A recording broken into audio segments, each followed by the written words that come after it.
Good evening, everybody. Welcome to the Afterglow.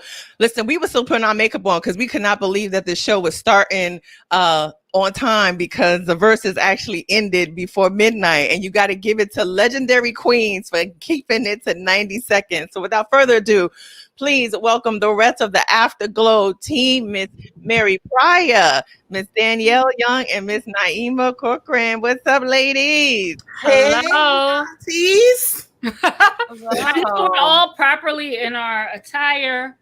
Listen, The appropriate fashions. lights, Hello. relax, Yes. shoes kicked off, pumps across the room. Yes, I had Yes. to serve a nice pseudo pearl for the ladies. I didn't have any Elizabeth Taylor diamonds, but I had some pearls. So I'm putting some little pearls. I'm giving you grown woman. I gotta go to work in the morning, so this is pajamas. I don't know. I'm feeling good from my head to my shoes. That is very new attitude era. I'm with it. I'm with it. I'm with it. Very. I'm going to sleep right after in there, Chloe. Yeah.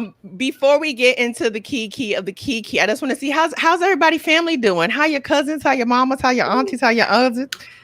So my mom had a bout of a little something going on with her leg, but we just changed up some herbs, and we had to look at what rough green she was eating, and just had her put some tussin on it, and she was fine. She was just fine. Sugar acting up a little bit, but that's it. See, my mama, her hip acting up, and it's the damp weather. It is. I think it is, and she limping a little bit, so that's just messing up her whole left side. And so we just my brother can't stand the white people at his job, so let's pray for him.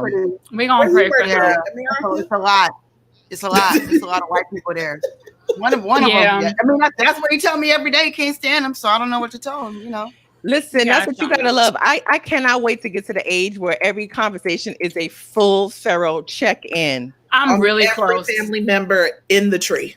I'm really close. I'm really close to that age. I enjoy it though. I enjoy not feeling rushed to get through whatever conversation I'm about to have, and I'm about to ask you all the questions about your niece, the baby, the other baby. What was his name? That boy that I met that time in '87 when you brought him by the house. I'm asking you all them questions. What's wild is they are longer. That's the thing. They're the type of aunties that also will talk about death casually. Yeah. Well, parents died, and you was there for it. And they'd be like, didn't you on them? Yeah. Didn't you go to Myrtle's funeral? No, I didn't go to that funeral. No, honey. No, not that funeral. After that funeral, the other one. The baby boy, the brother. Well, usually, if you're casually doing an auntie update regarding death, you always gonna talk about somebody's side piece. So there's usually a side piece. Yeah, there's usually somebody who you hope they don't show up to the funeral. Yes, yeah, because she will. Cousin Faith will come, or he. I heard about those too. Now, okay, so I missed the part where they were talking about gay people. Can somebody tune me in? I think it was something like just thank you to all the gay people. They were just thinking the gay people. Gay people, and y'all love my music. Well, they said. They said they love them. They're not wrong. It just felt like aunties that are really aware of that, but also don't want to get into the mud of 2020. Calling out the wrong names, the wrong alphabet, using the wrong. They talked all about us and everybody underneath us not being right out here. But they said it was the fault. Well, they said the babies, and granted, babies for them could mean 40, 30. But they also said it was the fault. They said it was their fault for not raising the babies properly because they was like it's on us. We're talking about us below. Us 30s and below. Yeah. Okay. But they said it was your parents' fault, not your fault. So. Yeah. We did do that. Well, but who knows who they were talking about? Because they were also just like with all that they out there doing in the street and the babies. It was that vague auntie language. Specifically said Monica and Brandy need to squash it. He did. No, but let me tell you something. Because Gladys is the queen of the slippery doodad. She laid that out there, and then she cleaned it up so fast, right? She said, "Y'all need to work it out and keep going," because then she was like, She, Right. you know, woman can have no in. Listen, a song came in. And you know, Glad is from Atlanta, so she knows some dirt. So yeah, she had to. She snatched it back. She does seem like a peaceful queen, though. I'm not gonna lie to you, because we know Patti be having some little legendary riffs and moments with other divas. But see, Gladys got people for like Gladys. The thing is, she got people fooled, or she just? I'm not gonna say she's nasty. I believe she's a sweet spirit. But the thing about Gladys is that Gladys's life has been so chaotic and crazy, and people don't talk about like ugly divorce from Barry Hankerson and Leah's uncle. Son got kidnapped. Son ran her restaurant into the ground. She had gambling addictions. Like all kind of Gladys had all kind of mess. Yeah. Nobody talks about it. Yeah, that's true. Nobody talks about it. Just be silent. But I guess because people love her. Even like falling out with the Pips, like two of which are her brother, or one of which are her brothers. Like nobody talks about falling out with the Pips. Listen, you said you can money because I mean, no, the Pips, you can't hold up that music model no more. You can't have four people who ain't really singing getting a cut. Y'all just shoot wop do wop and do steps on the stage. But you got them Korean bands. It's like 80 of them in a band. Okay, so let me say something. Splitting the check 89 ways. Yeah, you can't say that like the Pips. No, because the difference is with those K-pop bands, they are literally in servitude, so they don't get all of them like just doing. Yes, people don't understand work for hire. They all work for hire. Not to mention, they are trained. Like their parents give over their rights to the kids when they're like 7, 8, 9 years old, and they go live in a dormitory, and they do that like for 14 hours a day. So they are happy. That's why there's so many in a group, because they have so many kids that they try to get on stage. They got to get as many in a group as possible. We like 13 motherfuckers in a group.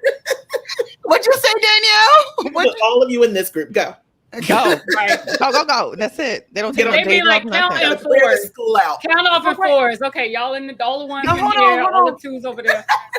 So hold on, musical genius. When was come on, let's think. When was the last group of like more than two people that did not fight during our era? You said never. That it has to be Boyz II Men. It's never that did not fight ever. Mike is mad at them right now today. Yes, Bass is dropped from the group. I mean, and it's because of his health reasons, but he's still mad because he claims that he could do more than they let him do. So no, it's impossible. Listen, Andre Harrell said a couple of years ago at South by Southwest that the reason that the R&B group died is because the model doesn't work in this music era. Once music took a dip in the early 2000s after Napster, why were you going to travel 4 people, 5 people? Pay for per diems for 4 people, pay for wardrobe for 4 people, pay for styling for 4, instead of just one motherfucker. Like, it's just not, it doesn't make sense. It's not fiscally like stable. And that's why they all end up fighting, because eventually you get tired of splitting that money all in ways. Yeah. Or in the case of the Pips, you're not making any real money. The songwriters take the lion's share, right? So at some point you realize, okay, I've been on tour. We done made all these albums. We got all these number ones. It's every unsung episode, and I got $10. Why do I have $10? And then all of a sudden you learn how royalties and shit work. So it's just it's just not. Escape. There was that. Jodeci definitely did not last as long as we like. Right. And Vogue. That was my gosh, and Vogue has so much. Jodeci was a lot about substance abuse. There's a lot going on with but then you have like New Edition. If people didn't know, New Edition, just all the groups, including Johnny, all the members came together to share the trademark right. The trademark, trademark of New Edition, because apparently originally it was Johnny. It was Johnny and Ralph, right? Well, apparently Brooks used to own it, and somewhere along the line, somebody dropped the ball, and it was just out there unclaimed. And Johnny and Ralph had their shit together to get it, but their intention apparently had been for them to. What they say is that their intention had been for them to secure it, but like for all the guys to have ownership of it. But I guess everybody wasn't ready at the same time. So for the past few years, basically since like maybe a year after the New Edition story, the reason Ronnie, Bobby, Ricky, and Mike have been performing as RBRM is because they legally could not perform as New Edition. or sell New Edition merch. And the RBRM concerts were live. I've seen a couple of them, but they couldn't really perform as New Edition. So now that expired. Now they've all come together. All of them are signed onto the trademark now, including Brooks. And that's the thing when you talk about like, why don't we have super groups? You can't have super groups like that because the business is not built for multi-people groups in this day and age. It's Tank, Genuine, and Tyrese. Well, that's literally why it didn't work because they couldn't figure out the money.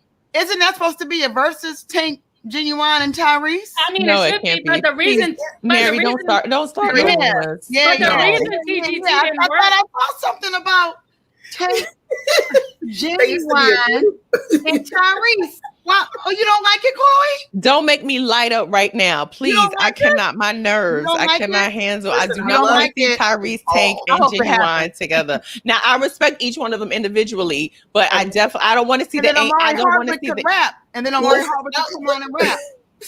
When I interviewed Tank, he said when they were in that group TGT, it was always Tank and Genuine, or Tank and Genuine against Tyrese. Like because Tyrese wanted all the money. He was like, Tyrese was off his rocker. He was just doing the most all the time. And he wanted all the money all the time. And I was like, because I told Tank I thought that he was like the solid, and then just like trying to get them to, because y'all remember that viral clip where Genuine like, yes, Genuine's going through some stuff. Everything that was happening. Mm-hmm. So Genuine. Y'all don't want to see that? I hope it happens. No, I don't want to talk about it no more. I don't want to. I wouldn't mind seeing Elgin do something. Yeah, Elgin. Yes, Elgin can do something. He deserves. Elgin do something. He wears a lot of beige now. There's a whole beard situation. Yeah, it's interesting. It's a little black. It's very black. It's really you know what? First of all, I'm changing the subject. I'm ready to change the subject. I don't want to talk about it. No, we're supposed to be talking about Gladys. We're supposed to talk about That's right. Okay, before we change, I just wanted to know: is there a lighter tint on the Beijing? Apparently not. No, there's not. It's only one color. It's just jet black. It's just black. It's not. It's just one. It's not even 1B. It's one. Okay. One. Tyrese, I wish you well. I just don't want to see. I just don't want to see a versus with Tyrese. That's just me being honest. It's gonna happen because he said it. You know what? No. You know what? Because the thing about it is, and I was even bracing myself. I was bracing myself for Patti and Gladys because when you do a versus, you hope that they play the hits, right? And then as we saw with Brandy and Monica, no shit to them, it's like, but they didn't have the banter to keep it, the oomph in between the songs. And so that's why I don't want to hear Tyrese, because I know every single interlude is going to be some story about how he was supposed to be a megastar and a franchise player from Wild 'N Out and with his Tokyo Drift or whatever the fuck. But you don't want to hear over 40 nigga shade. You don't want to hear that. I mean, I don't think they should get plenty of that. That's also a supply ever. No, okay. You know why? I don't want to hear it because they will never be able to do it as masterfully as Miss Patti LaBelle and Gladys Knight. Because, honey, let me tell you, they was throwing so much shade at Miss Diana the Ross. All of that. Let me tell you. Listen, if you don't know how to work with every people. single time you heard them talk about they were in the same places and they were coming up together and they shared and they loved each other, that was about Diana, because Gladys says that Diana is the reason that they ended up leaving Motown, because Gladys and the Pips were opening for Diana on tour. Mm-hmm. Diana didn't like all the energy and rhythm they were getting, so she told Barry to kick them off the tour. And Gladys always says that the group got treated basically as like an afterthought at Motown. They were not one of the premier Motown groups, so they eventually bounced. And with Patti, Cindy Birdsong left the Bluebells, to go and join the Supremes, leaving the Bluebells in a lurch and having to reconfigure, but that's okay because then they got Nona Hendrix, which worked to everybody's benefit. But so they both have Diana shade from the same era. Diana Ross also can sing a lick, so they should have the same shade because y'all know she can. Wait, hold on. I want you to say that for the people in the back. Hi there, no problem. Diana Ross could not sing. I just want everybody to be fully aware that I'm from Detroit, Michigan. Okay. Ooh, right. Motown, my grandmother and them, Everybody knew each other in the music days. Diana Ross can't sing. Nice production, beautiful gowns. Great gowns. She is literally the originator, like great gowns. Diana, no shade. The gowns were gorgeous. She can entertain though. Diana Ross is an entertainer. She is not a singer. What was entertaining? The gowns. That was in the movement. No, and that like I'm telling you, like in the rain, having that course yakking, the wind blowing in the hair. Listen, watch our Central Park concert and tell me that shit ain't entertainment. No, it is entertainment. But you know what? But Naima, you know what was so pivotal about that Central Park sold out a show from 1980 something. One, it rained and she kept singing because she was lip singing. And two, the gown. The outfits were amazing. She had 7 tint wardrobe changes. Oh, the comments are mad at us, y'all. They saying we hating on the boss. Let me tell you something right now. The boss. Y'all always think we hating on somebody. We just talk. We are not hating on the boss. The facts. See, let me tell you something. Shade and facts are two different things. When Patti said that she's saying "If You Ask Me To" before Celine Dion, that was a fact. That wasn't shade. That was a fact. Because Patti loves Celine, but Patti will say the reason that Celine's song did better is because she's a white girl. But she loves Celine, so that is not shade. And what you're not going to do is say that Diana Ross, who we all respect and love, she's an icon. Great. Icon. Diana Ross, Patti, Gladys can't sing. She can't sing compared to them. That's vocally not possible. And you know why? And you know why? Because no shade, Diana did not come up in the church. And when you don't sing in the church, you don't have the vocal quality that you develop. Okay, so case in point, and I wish we didn't have to deal with copyright issues, but do you remember when Oprah Winfrey had her Legends Ball and they had that gospel brunch? And my mind always drifts to that moment. And somebody, Danielle, somebody handed. I'm gonna hand you, Danielle. I'm gonna hand you the mic like you, Diana, and see what happens. Here you go. Here's the mic. Pick it up. Here you go. This is Diana.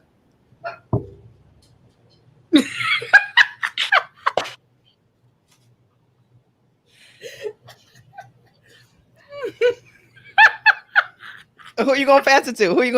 Pass it to Patti. Mary, you Patti. Here, just anyone. Here you go, Mary. Go ahead.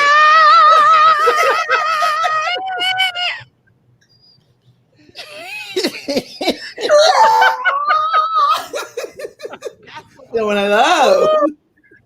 Oh Lord. Diana was like, well, no.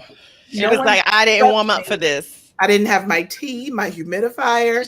My wig isn't sewn on. She was like, my wig isn't sewn on. I can't toss nothing. We're not. And be clear, we're not saying that Diana can't hold some notes, but you put her next to Gladys and Patti. I'm not doing it. It's not the same. And it's then also impromptu. Like, you're not going to have me out here singing with those vocal giants, and I haven't myself. I don't have a special mic. There's not there needs to be an engineer at the soundboard.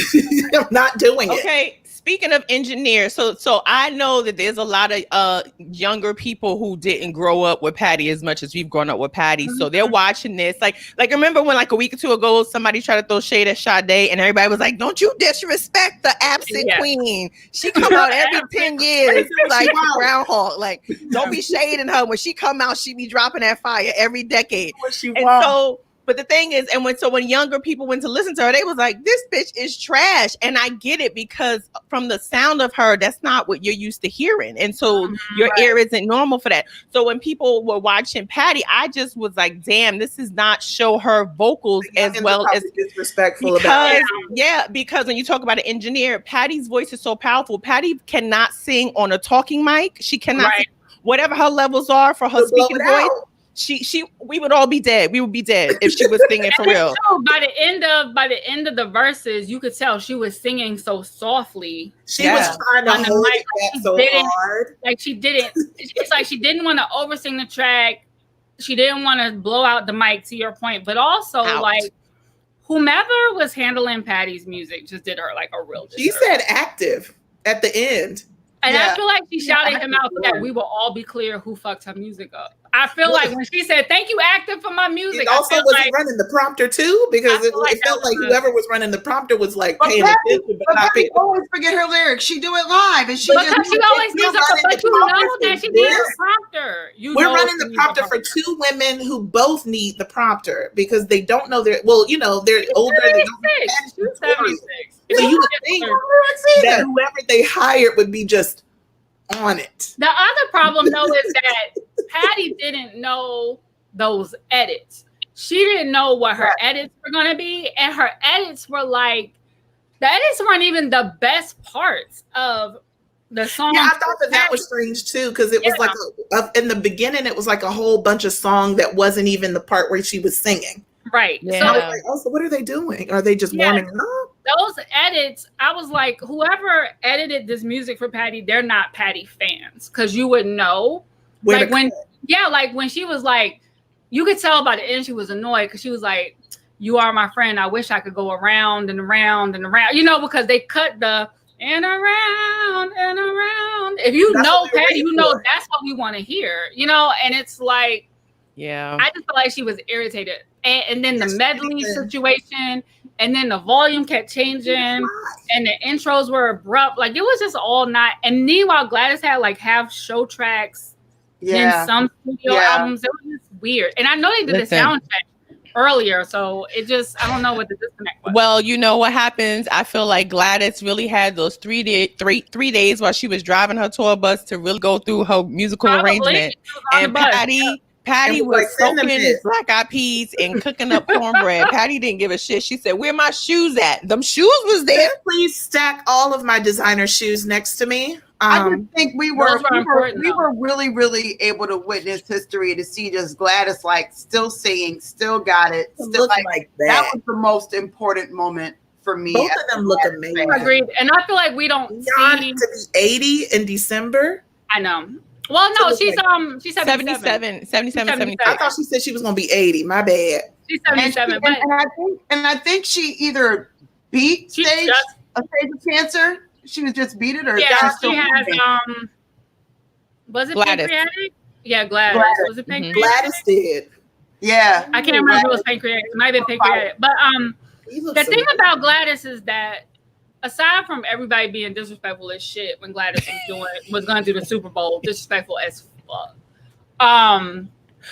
I feel like Gladys, as much as I love Patricia Louise Holt with my mind, my body, and my soul, but Gladys's tone and her voice, I feel like she is just not celebrated enough because people really don't put her in the same like powerhouse vocal category as they do like Aretha or Patti or whatever. And Gladys maintains more control. She don't do all them riffs and runs and all that stuff. Trying to give us that. She was like, "I'm a contralto, honey." But honey, that tone, Gladys's power and strength in her voice has, and still the fact that she and Patti can still sing in original key. Patti needed the BPMs to come down. She needed them songs to slow down. I think that was part of the problem. But the fact that the two of them can still sing in original key in their late 70s, because Dion cannot. No. Well, you know, Dion is a special person. Dion was busy, so we're not going to do that to Dion. Y'all know Dion was active. Listen, the queen of Black girls singing pop. I ain't never going to disrespect Dion. I'm but not you know what's really funny about the new generation disrespecting? It's okay that she can't sing in original key. I'm just saying it's amazing that they can. That's what I'm saying. Not that she can't, but that they can. Yeah. Can I offer a controversial question? Oh Lord. Okay. As we're all brown skin girls, I just feel like brown skin R&B singers that are still great vocally today that can ascend to be this amazingly recognized are not given the same opportunities as singers from the era of Patti and Gladys were offered. I want to talk about it. The colorism is kind of wild to me. It's not just the colorism. It's not just the colorism. It's the they don't know labels and radio don't know what to do with those kind of vocals. Like we don't, if you sing like that, Fantasia, Jasmine, J Hud, you go immediately to urban adult, which label heads don't want to put any money into urban adult artists because it's a very slow moving format and it doesn't sell a lot of records. So if you can't give tempo and a rap feature, we're coming out of that. We're coming out of that now. Yeah, like Jasmine Sullivan to me is that voice that isn't celebrated. Yeah, for like a good decade, that's where we were. Like if you couldn't get, you know, urban main play, and you could only get urban AC play, which if you were a ballad centered artist, like, or a mid centered artist like Jasmine is, that's where you were going. Yeah, it's and it's unfair because these people really do, they can sing their asses off. But that's also, I think, why Brandy and Monica couldn't keep the same career sustenance going, because we fell into that space of.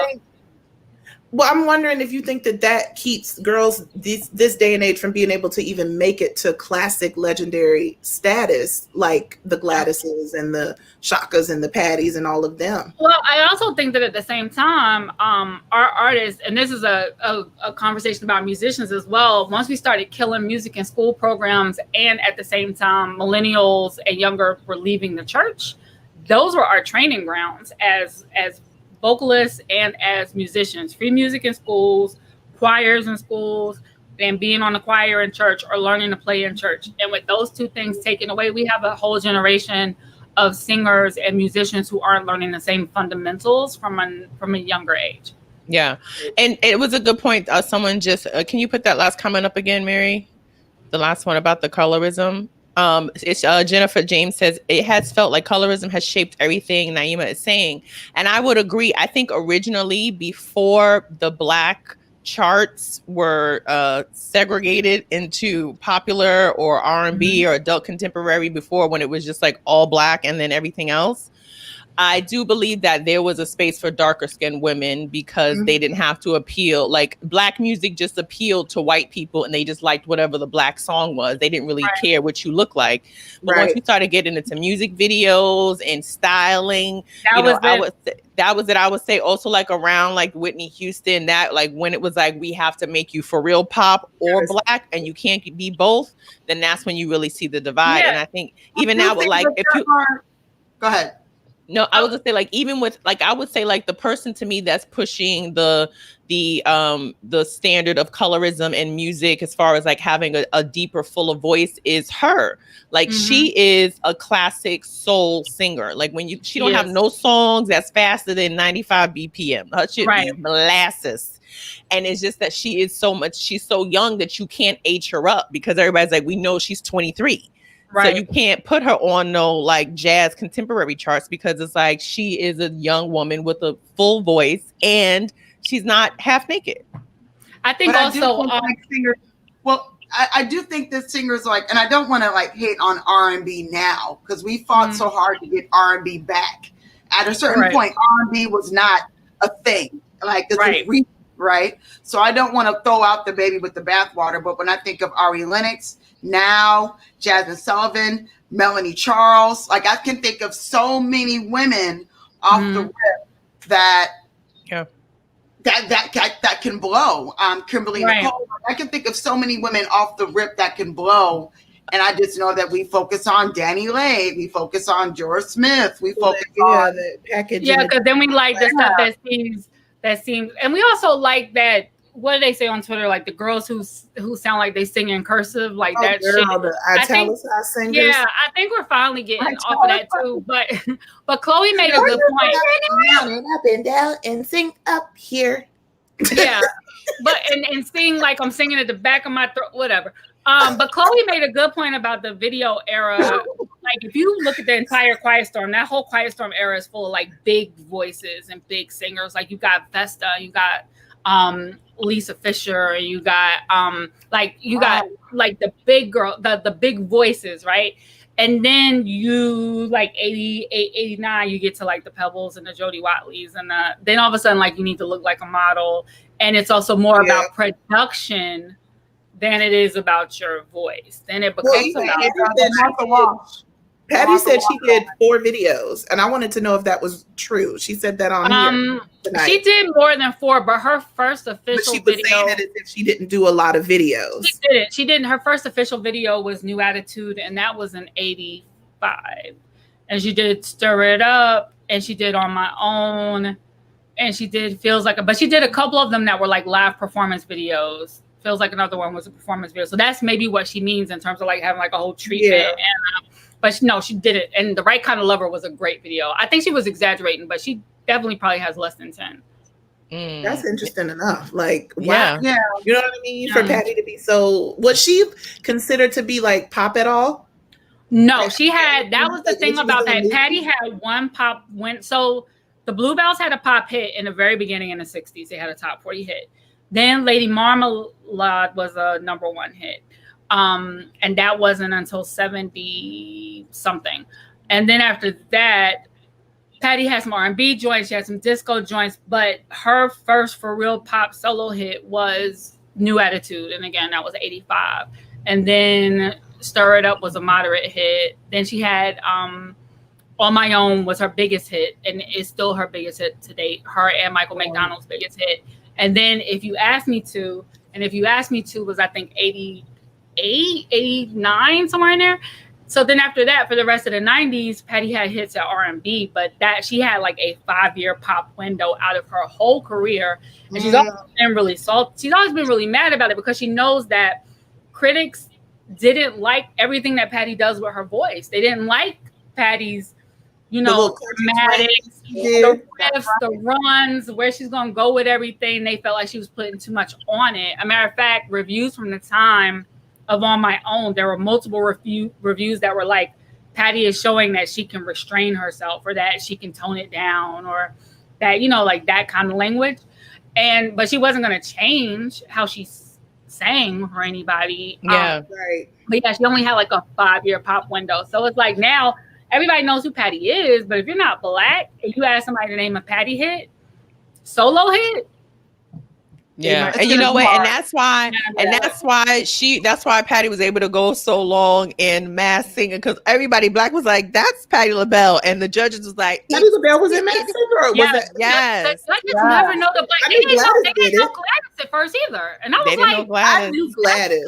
Shaka Khan did it. They never know the Black voices.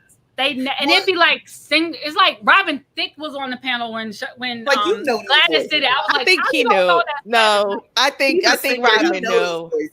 He had to act like he didn't know. He didn't want her to go home. That's probably why he was like, "I'm gonna keep it." He was like, "Patti, this me you." How do you not know a Gladys voice? How do you not know a Patti voice? Having Gladys sing something like Chandelier, like that was different. And I was like, oh, wow, I love it. Because you could tell it was a seasoned singer, because that is a belting song. And she kind of. But also, when you talk about like a seasoned singer, and the reason why, and I think a reason why we could be critical of like the younger singers is because they aren't getting that 10,000 hours in. Like Patti and Gladys been on the road since they were 14, 15 years old, like full on background singers. She started at 4. She won a talent contest in Atlanta at 4. But when you talk about like just getting the repetition in, like these women have been nonstop. And I love Labelle. I know that whole album by heart. Labelle was so innovative. They did all of the things that Lady Gaga and Cher, everybody that did weird, funky outfits, Labelle was doing it. They did it first. And they were on the road with the Stones and the Who, and like. But also, like, that's the thing. What people got to understand about the artists who started in the 60s and 70s is that you had to gig. Like, that was the thing. You couldn't just put out a song. You couldn't just perform. There was no performing to a show tape. Like, you were in talent. First of all, before you even got your deal, you was in all kinds of talent shows. You was in 5, 6 different. Everybody in high school, you were in a group. Like, everybody. That's true. Everybody was in a group, right? So you did all these talent shows. That's how you got on.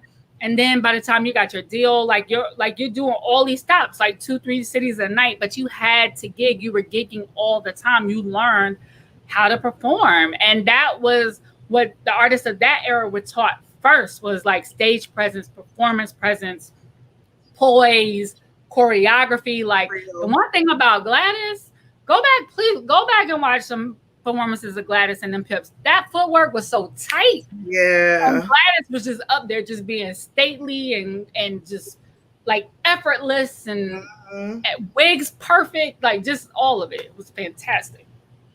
Yeah. Fantastic. I just want to shout out to all the amazing people who are watching us across multiple platforms. We are streaming the Afterglow on YouTube, Facebook, and Twitter. If you are joining us for the first time, welcome. Also, please remember to like, share, and subscribe. You see that blue button on the right? Like, share, and subscribe, because you never know when we are going to pop up with an Afterglow. So we don't want y'all being like, we didn't know. If you follow us, you know, just... There we go. There you go. Like, see, look, we couldn't be in no group. We would be fine. $5. James Brown. Fine. I am the second lead singer of the Afterglowettes. I was just happy to bask in seeing two legends sing. You know, I was just happy to watch them talk. I was just happy to watch them talk. They talked about I would rather this had taken place. Her daughter making socket to me cakes. Like, are you kidding? If this would have been in Patty's kitchen and we would have just been watching them play songs and like bake and make collard greens and stuff, that would have been so cute. Yeah, well, let's be honest. Some of us here on this show ate some Southern food before, and we almost didn't make it to Listen, broadcast. I shared my half-eaten plate because I was like, "This wasn't great." I'm gonna tell y'all right now, the indica's kicking in, so. The itis is strong. But I mentioned that before because y'all got it. Dionne coming in. Last year when I was at Essence, I did an interview with Dionne Warwick that went viral because she had said that Beyonce is not a legend yet. And yeah, I was mad at her for saying that. To the point of the youngins taking these things and running with it. They definitely took that and tried to drag Miss Warwick through the mud for saying what she said about Beyonce. But I want to know what y'all think about that, the idea of Beyonce and how these younger stars are, but like, are they legends yet? Is Beyonce a legend? I remember that. Though I would like to speak after the historian speak. Okay, I remember that, Danielle, and I did a little. Wait, tilt your camera down now. You make tilt your camera down. I'll keep my head up instead of tilting my camera down. I went on a little. I went on a little. Pants on. Look at how thick the pillows are, though. You know what? Her wealthy. Yo, that's wealth. Wow, that's wealth right there. I went on a little. God's pillows. Wait, wait before you start. Her hair is real. Her hair is real. Everybody. Hello.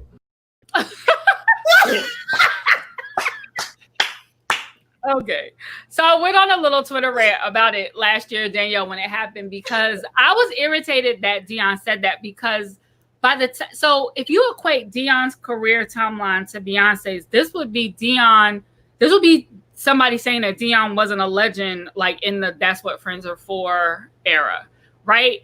And like, I don't know. I feel like, you know, you get older and time bends differently. So, you know, when you see your friends' kids and you be like, oh, what, they in like the 10th grade? And they be like, no, girl, that's junior in college. You know, like that type of thing. I feel like that's how some of these people's minds works about Beyonce. They still think of her as new when Beyonce is 20 plus years deep. And so I do think like by the 80s, I felt like Aretha was a legend. I felt like Gladys was a legend. I felt like Patti was a legend. I felt like Tina was a legend, even though Tina was also just getting her first pop hit. So Beyonce is as well. Like, she's put in the same amount of time. I mean, oh, what's that, Chloe? Oh, no. I'm listening. I'm multitasking. I'm listening. It's like, I mean, I do agree with that, because I did feel like, okay, maybe she has a point. She's not a legend yet. But then to your point, what she has done in her career in this time, and what she continues to build as an actual conglomerate, that's legendary. Yeah. And I do understand that time has changed, and her being able to create more than her music career is something that is a benefit of the time. I do understand that. But she's got 20 plus years. Like, if but wait, how many years does it take? That's what I'm saying. Like, and that's why when Dionne said it, the reason I really kind of scoffed at it is because, like I said, if I can imagine not saying that Dionne was a great or a legend during that whole "That's What Friends Are For, We Are the World" era. Like, she was already an elder stateswoman in this game. So it's like, how do you look at somebody, maybe because she doesn't feel as old as Dionne was at that time, or maybe because, I mean, shit, Whitney was a legend. Whitney didn't have that many years, and not for nothing, you know, not with a solid, consistent career. So I think that Beyonce is, there's not going to be another one. That's for goddamn sure. Like, yes. Well, not in our lifetime, no. Go ahead, Mary. Go ahead, Mary.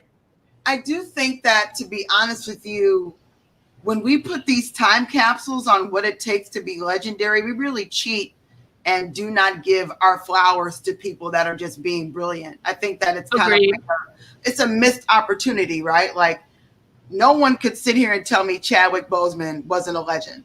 Correct. You can't sit here and tell me Kobe Bryant wasn't a legend.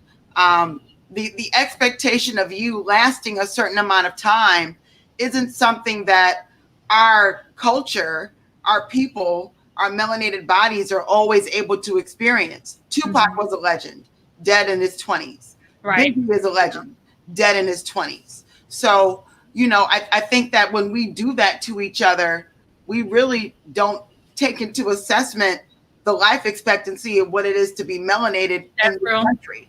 And so that's the argument that I would state if I were the honorable and content queen. I need to see more of those shirts, Danielle. Yes. If I were to, like, you know, like, I would be like, well, Miss Warwick, like, let's think about the life expectancy and what's really up against us. Like, you can't put a limit on legendary. I consider y'all legends, and you're not over 50. So what does that say about? Well, thank you. But did she give more context, Danielle? Because I was curious about that. Yeah, I think, well, from what I can remember from the conversation, the context was more so around timing of the amount of time put in. And she was comparing it to the time that she put in and the things that she was able to, like, the foundation she was able to set. And she was dead wrong. Industry. Yeah. So, but I think people were wrong in dragging her the way that they did because they tried to act like she was a nobody. Right. That was also dragging wrong. her. Yeah. What we're not going to do, like you said, first real black pop singer before Whitney. I mean, before like she put pop on the map before Diana, before Whitney, and before B. Like with no Dionne, we don't get Diana, we don't get Whitney, we don't get B. So yes, there is. What we're not going to do is downplay all the chart hits that she put on the board with one Burt Bacharach. We're not going to do that, right? And was elegant and fucking gorgeous and like all of that. And I think that's one of those familiarity breeds contempt things. Like, if what you know of Dionne is like the Psychic Friends Network and like 3 songs, then you're gonna but that go ahead. No, but that could be the same thing. That could be the same way that Dionne thinks of Beyonce, right? Mm-hmm. Because most people, even people who say they're diehard Beyonce fans, don't know the DC, the full 4-partner DC catalog. Correct. They don't know those first couple albums. They don't know Writings on the Wall. They don't know any of that. They know the Independent Women, and then like all of the major pop hits that came from soundtracks, and then they know Beyonce's Dangerous in Love. So if you're not really checking for like the early work, it's easy for you to say like, oh, they didn't pay their dues. And it's like, no, Beyonce has definitely elevated the expectations. And that is why there's no one that we can compare to her, because there's no, like, I mean, look, every year they find a way to drag Carrie Hilson for what she said about Beyonce. And I don't want to know. I don't know. To be honest with you, there are people that musically would sing Beyonce under a table. And there are the people that act for the demo tracks for Beyonce. There are. But Beyonce is a full pop package that we see less and less of. That's true. In terms of so like there are people who can sing but they can't dance. There are people who can dance but they can't sing. There are people who can do both, but they don't bring you the fashion and the drama and the bands and the energy and the everything. And as somebody who's like worked on a Beyonce album, after which point I was like, I'm never trying to listen to her again because it was a haze. Not nothing personally, but just working a Beyonce album. It's like when you work at a restaurant too long and you don't want to eat the food anymore type thing. But even after that, and even when I think that, like, you know, it's triggering work memories, every time I see her on a stage, I'm like, how the fuck does she do that? Like, it's just, there are very few people who can captivate you during performance the way she can. It's all about that training, right? Because literally Beyonce was trained just like Michael, 10,000 hours, just like all the people we're talking, trained just like Gladys. Trained just like Patti, trained like Stevie, like because the one thing about her on stage, even when she looks like she's just like being loose and whatever, she's hitting a mark. She is cognizant of what's happening. She, like, if you watched Coachella, whatever, Homecoming, her first performance, if you watch the live stream, not the edited, the live stream, her first weekend, something popped on one of her outfits, like the last outfit she wore towards the end of the show. And you could barely notice, but she was so careful about hand placement, where and how she was moving to make sure there were no accidents. And you're not going to see it in Homecoming because she edited it out so that it was the second outfit for everything. But yeah, she's always like very cognizant with her performance. But I say that to say there's nobody who can do that quite on the level that she does. Yeah, and that's the difference between when you talk about Michael Jackson and Prince. Is like they're both incredibly talented, but Prince is not going to do choreography like Michael Jackson, and that doesn't mean you take away from his legacy because of Prince it. Is gonna make sure that band is tight. But he's gonna give you the showmanship of it all. I do want to bring up this really interesting comment, which is this, right? Which relates back to Gladys and Patti for sure. The older generation can never divest themselves of the struggle that may be their lens. I say this all the time. We talk about what we're going through. Our grandmothers went through some shit. Our great the foundation that you would have to lay down in the our moms, our dads, our uncles, they were going through it. Yeah, coming through back doors, couldn't stay at hotels. End of me having to enter through the damn kitchen, and I can't even get in the pool. You wouldn't hear the end of it. Yeah. Right? Y'all know I consider and they wouldn't let me get in the pool. Yo, listen, between every song. A legendary might include I shanked somebody because they owe me money. Right. You got to understand that. That's what that generation would do. You would shank somebody. Somebody would get shook down because you didn't pay on time. That's a different kind of beast. That's a different kind of life. Yeah. Listen, and if y'all thinking that it's like so far fetched, if you're watching Lovecraft Country, like all of them running out because they in a sundown town, like this is what Patti and Gladys and Dion had to go with when they were traveling at 14. And the Chitlin circuit yes, goes through. Yep. Well, everywhere is racist, but it goes through the South. It was through the Jim Crow South. Yeah, this one right here. Dion had to teach a white boy Broadway singer how to sing songs but couldn't play on Broadway. Nigga, I will blow this theater up. But that stuff still happens today. Hello. Shout out to shout out to Ashanti. Hey girl, how you doing, girl? Wow. See, my days are cold without you. Yeah, I'm just saying she had Ashanti should be much bigger. But who are we talking about? J-Lo. At the same time out. What'd you say? For all the stuff. No. Wait, time out. That's Wait, that Mary. New York bird stuff. That's No. New York bird. You a bird. Let me tell you something. No, okay, listen. Ashanti may not be the most vocal powerhouse. However, we have space for Britney Spears, right? We have space for Madonna. Ashanti should be able to live her life and be mediocre. No, Madonna and Ashanti are you wildin'. The hits that Ashanti wrote for J-Lo. Come on now. The hits that Ashanti had herself. Ashanti had hits, Mary. Wait, if Ashanti had hits, if Ashanti was a white woman, but Chloe, I blame Irv. I don't blame nobody but Irv. Because he tried to block people. You see what happens when you try to block people's blessings? That was on Irv. I don't know. Ashanti wasn't taken care of. I blame Irv. No, Murder Inc. was not okay. I'm simply saying that when we talk about when we talk about Black singers, we have this level of expectations that they have to be so amazing and so great, and they either have to be so amazing and so great or one hit wonder. Yes. And I'm simply saying that there is space in the middle for bitches that can't dance, that could carry a tune. They should be able to coast and get a residency in Las Vegas like Britney Spears. That's what I'm saying. Man around the house. Why you talking the whole time? I'm just pulling out the best critiques. Oh my God. All I'm simply saying is there's space. There's space for the middle. There's space for the middle. That's all I'm saying. There's space for the middle, but the middle that we got isn't Ashanti. No, there was space for Ashanti and Sierra. Sierra is the middle. That's what we got. And I'm okay with that. But Ashanti had it, but come on now, let's not act like Ashanti did not have a moment.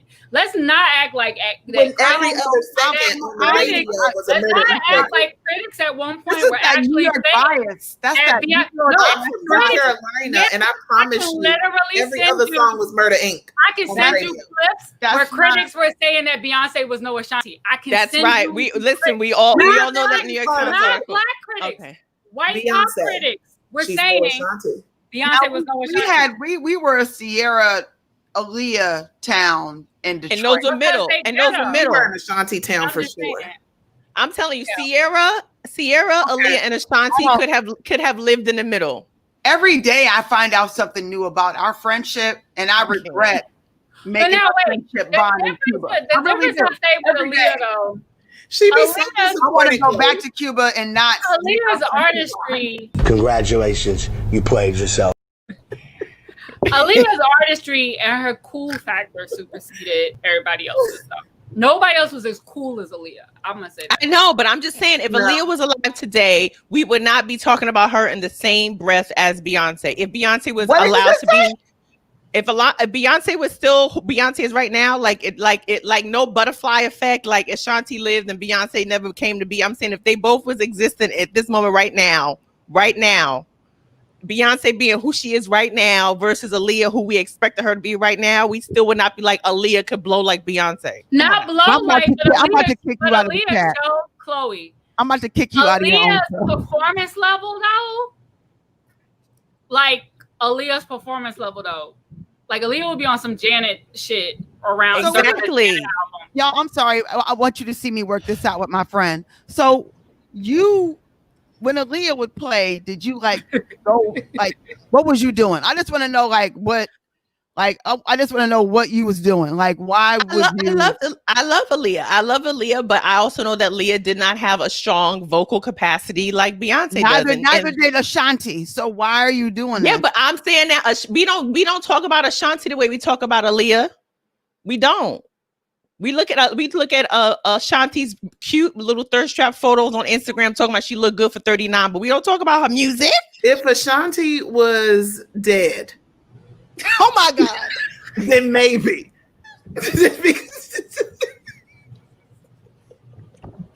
Danielle, this is why I hired Danielle, y'all. It's been a while. But even then, I'm just saying that's mostly why we be talking about her. I knew it. A brilliant star. I cannot. Wow. Ashanti, we love you. I need a drink after that. Oh my God. Thank you so much, y'all. Okay, all right. I thought Naima was going to come here and school us, but I would love to hear Naima's opinion since she's a musicologist. On what? On Aaliyah? He believes in Ashanti. What Chloe and I just talked about.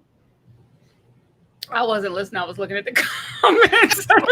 She's like, either way, Ashanti's alive.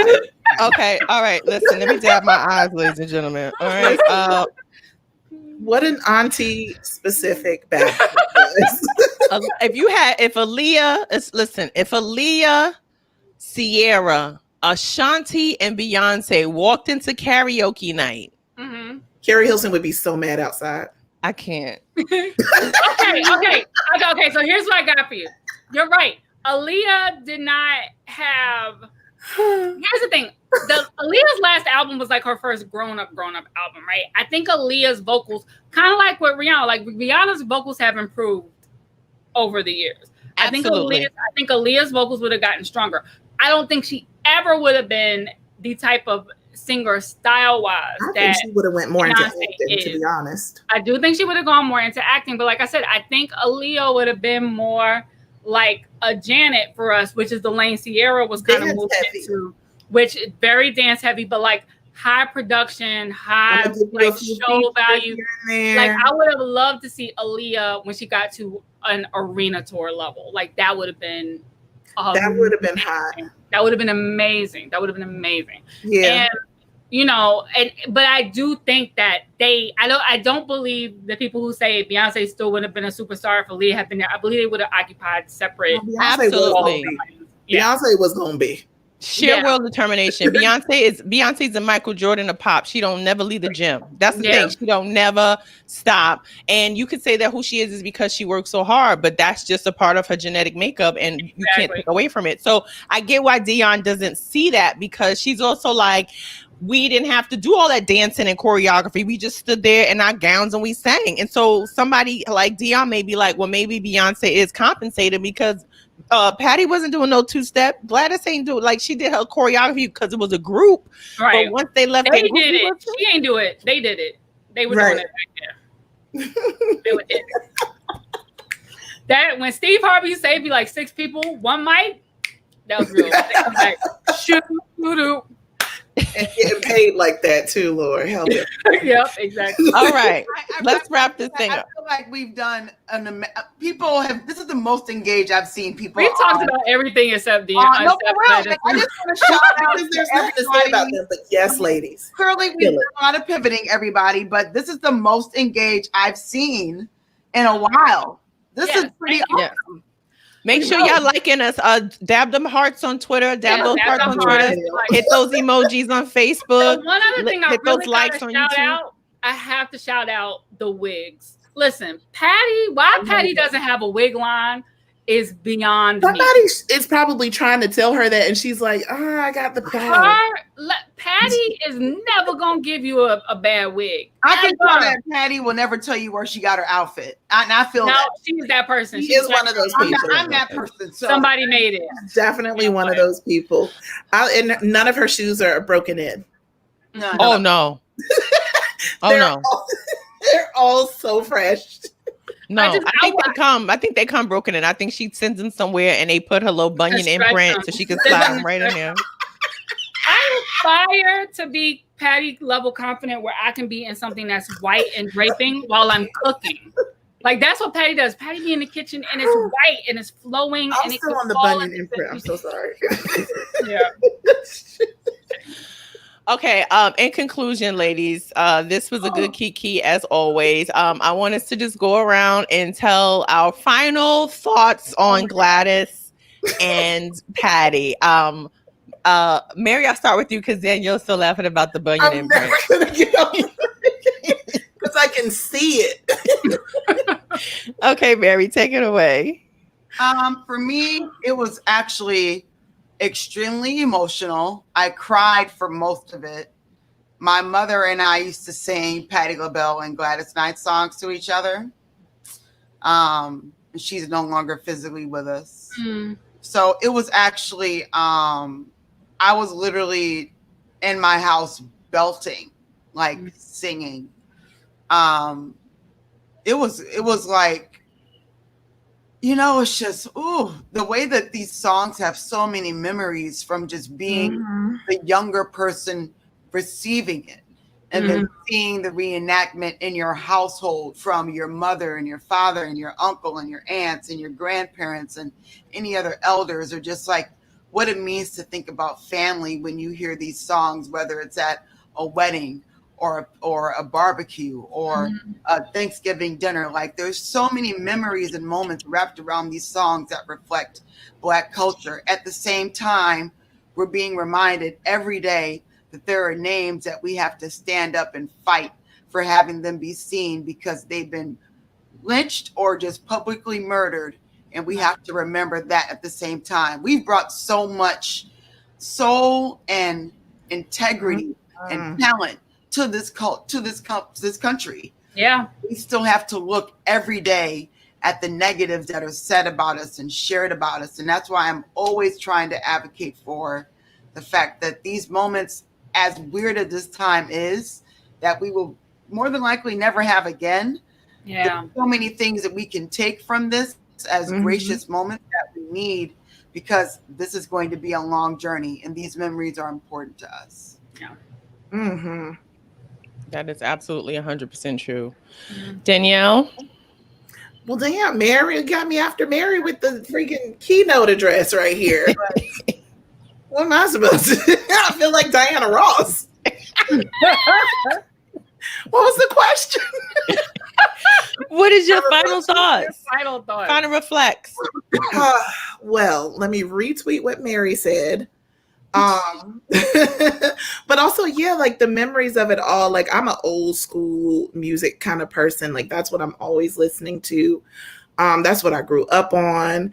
So hearing Patti, it reminds me, like Mary, of my mom, who I have two moms, so I still have my second mom.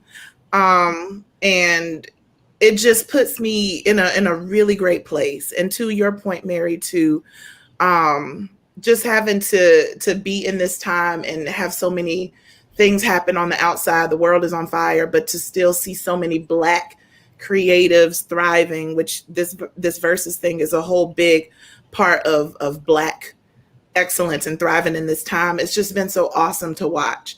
So, and I'm also glad to be a part of this with y'all, you know, sharing this space and being able to, like, you know, reflect and, you know, just react to stuff like this, to our culture being shared so heavily is really, really dope. And not for nothing, I need to figure out what kind of stuff Gladys is up to, because if she is surviving and looking like that, I need the regimen. I need to understand what I need to be eating and drinking. Is it no meat? Is it no dairy? Like, what is it?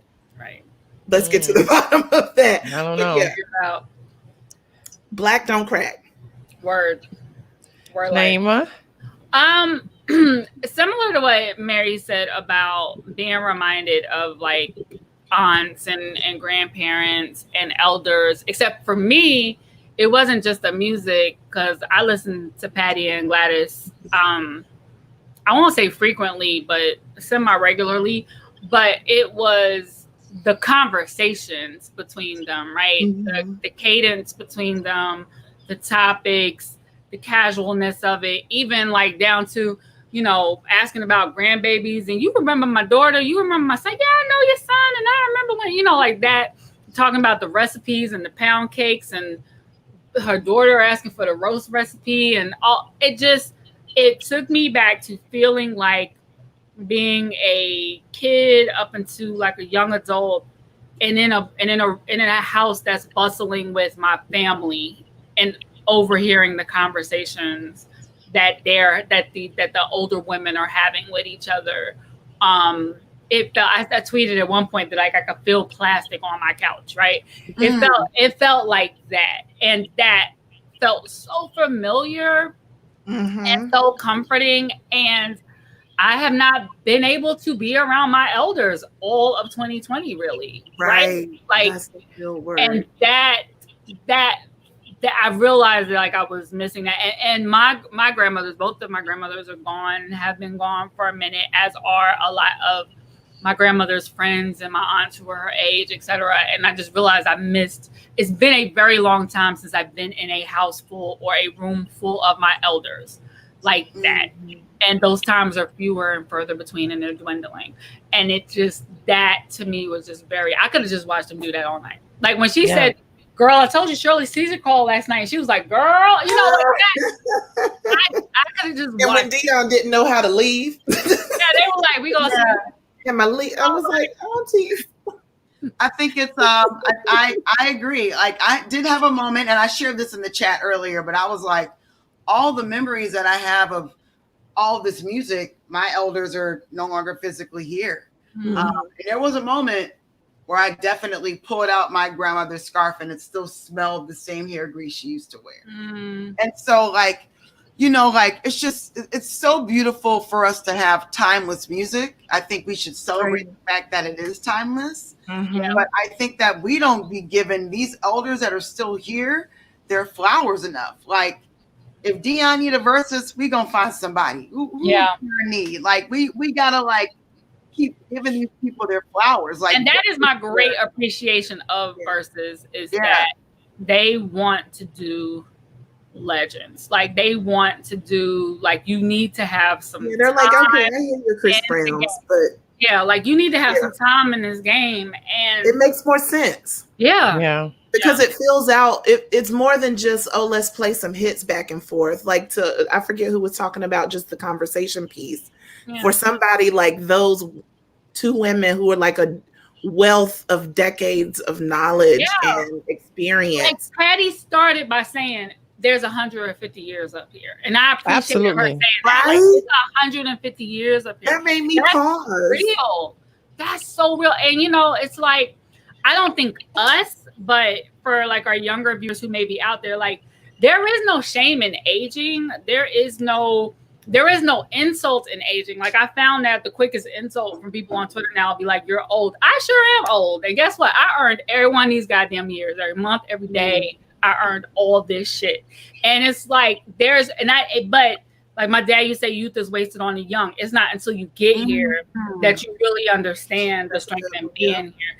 And so when she said that at the beginning, I was like, yes, that's important to note. Like, how many artists do we have who are in their mid-70s who can get up there and chill for 2 hours during the sundown hours on Eastern Standard Time? I would like Quincy Jones just to be interviewed by Dave Chappelle. Let's let Quincy sit up there and you talk. know what? And so that's, listen, Naima, because you wrote the Billboard cover story about Verzuz, maybe you can tell Can you say that again and do it like more promoting? Okay. I can do it. Okay, good. So hi everybody. Welcome to the Afterglow. I don't know if you know this, but one of our team members here on the Afterglow, Naima Cochran, that's right, she has a last name. She also goes by Naimagram on Twitter. She's an acclaimed on the gram. She's Naima on Twitter. Naima on Twitter. Thank you. Correct me. I want to be accurate. She's an acclaimed musicologist and writer who knows what's going on beyond just her years. This is her study. She has an A&R background. When you read her words, they're not fluff. They're not that crazy old shade room talk. It's facts. They're research facts. These are research facts. Thank you, Mary. Shade. Thank you, okay. Mary. I remember following Naima Graham and just off the cuff DMing her like, what do we need to do to get you some articles? Mary really was like, why aren't you writing? What are you doing? What are you doing? Yeah. Well, so that means you have the inside track. And I feel like when we have evenings like this, it shouldn't be phrased as a battle. It should be Verzuz presents an evening with, because I feel like a conversation between the two, and then they play some songs without it being like a round, which they didn't really stick to the round. The guys don't phrase it as that anymore. I mean, I know it says Verzuz battle, I think maybe on the card, but their messaging has been celebration for quite some time. Yeah. Because they were having a lot of people who didn't want to do it because of the thought that it was a battle. But I think we've all moved past the idea of looking at artists make it into what they want. Yeah, like I think the last one that to me felt like any kind of battle was maybe Jada and Fab, or maybe Ross and 2 Chainz, but everything else to me has just felt like we kicking it. And I did love that Patti she actually said to Gladys, she was like, we're not working right now, we're just being together. You know, like she was like, we just spending time, we kicking it. Yeah. And obviously both of them, but Patti definitely misses performing. So she does. He was like, can I stack up my shoes like I normally do? She was like, let me kick. She tried to kick her shoe off her head and knee, bless her heart, because she ain't having no, because Patti uses the whole stage. Patti uses the whole entire stage. So yeah, she didn't know what to do. She didn't get to roll around. She didn't get to roll around. But also, pro tip, everybody, if you have an Apple TV, the viewing experience is way better. I know you want to be on Instagram seeing all the comments, and you can do both. I do both.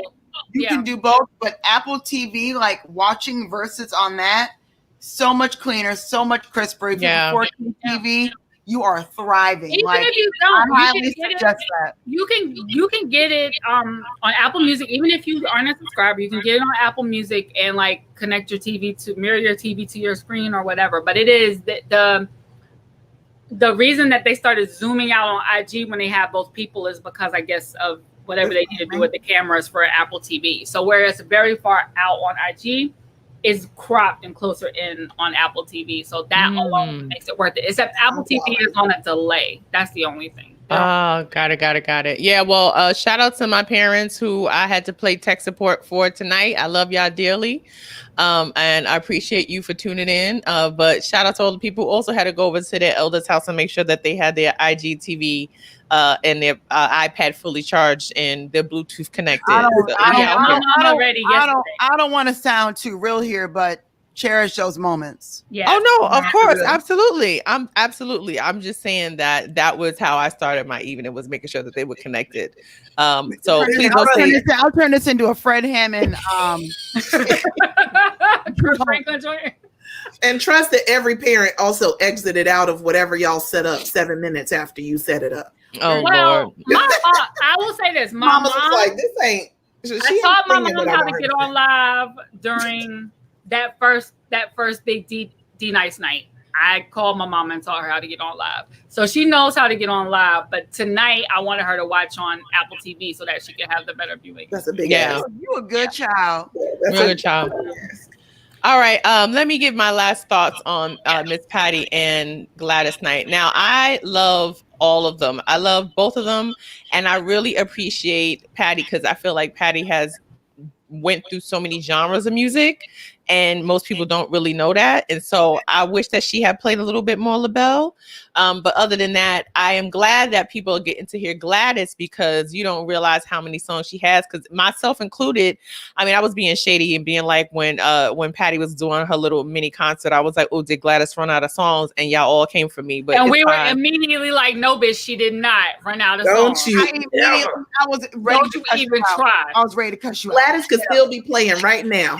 Chloe, No, I know. Chloe be disrespectful in the chat. I'm so disrespectful. I'm so disrespectful. She be disrespectful. Stop watching, y'all. So don't even She listen. be to wild. her. I know Danielle and I be She didn't looking at watch the what thing. words like, look at, and Naima just probably says poor baby and then touches her expensive furniture. all I'm saying is that I am glad that we have these moments, like you said, Mary, to give the elder their flowers, and also for us to just hear, for some younger people to hear where the sample came from. Because I think a lot of Gladys's songs, people are like, oh, that's the song. I didn't know that was the original song for that. So I'm glad that we were able to bask in their legendary talent, and I can't wait to do the next Afterglow with y'all ladies and see who's going to get us in our feels. Who they got? Shaka, what's up? Well, what you doing?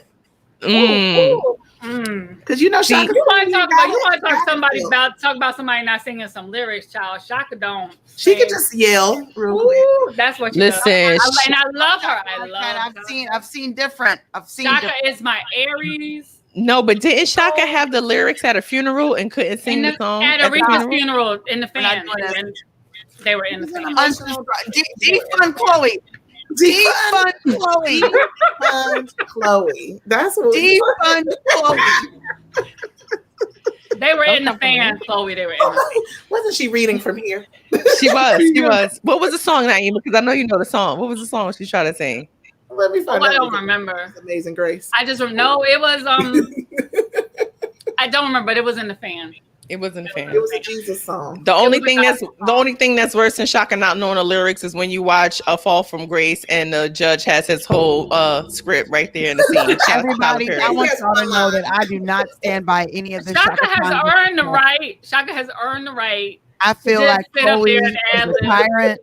No, Shaka's earned the right to just sit up there and ad-lib on the stage. She could just become a jazz singer. She just needs to be a jazz singer. Shaka's daughter comes down from the Bronx and beats up all y'all. Listen, and somebody fly in Tina. Tina ain't got no time for nobody. Tina be like, who? America. Okay, really quickly. You guys want me to do what? Who will go against Tina? Nobody. Nobody. Oh, no. Grace Jones. I literally was going to say that, but then it would be weird. No, Grace. Grace. Tina doesn't really have that. She has a couple of disco spaces, but Grace's stuff is more. Tina's is more rock. It's more in a rock pop lane. Tina's solo stuff. Grace's stuff is like, it's over here. It goes this way. It's Grace's stuff is like, I put Grace up against like George Clinton or some shit like that. Like, you need to put her up against somebody funky and transcended. Interesting. Well, we have to think about that. All right, ladies, this has been another amazing episode of the Afterglow. Really quickly, where can people follow you? You can follow me on Chloe_Hilliard, and I host my talk show, Chloe Across America, every Thursday at 10 p.m. right here on my YouTube channel. Mary, go.